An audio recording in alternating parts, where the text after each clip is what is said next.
Sinasabi po kasi ng iba, ginagamit daw po yan para hindi basta-basta papayag ang isang bansa for unfair trade practices. Pero ngayon, sa ginawang ito ng Amerika, paano dapat tutugon naman tayo sa kanila dito? Kasi sinasabi ng DTI, maging ng Department of Agriculture, baka mas makaganda pa po yan sa atin. Pero yun nga po ba talagang magiging resulta nito? Mas maganda sa atin yan kung meron tayong mga competitive products na kasi 17% lang tayo kumpara doon sa iba na mga 40, no? Yung iba ay mga nasa 30. So 17% is favorable. Kaya lang, kailangan maging competitive naman ang ating mga produkto. Dapat kaya nating tapatan. Ang isang halimbawa niyan, ang Brazil at saka ang China. Mas maliit ang reciprocal tariff. Hindi ko lang nakita yung sa Brazil, pero mas maliit kaysa doon sa China.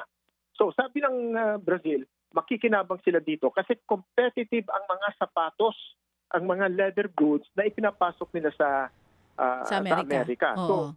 So magkakaroon ng windfall ang Brazil. So sa Pilipinas naman, kailangan aralin natin ano bang mga produkto ang nakikita natin na competitive, maliit ang tariff at katanggap-tanggap. Kasi ang experience natin, pati nga yung mga mangga natin na pinapasok sa ibang bansa, kuminsan ay nire-reject dahil nagkakaroon ng hindi pagsunod o hindi compliant tayo doon sa kanilang mga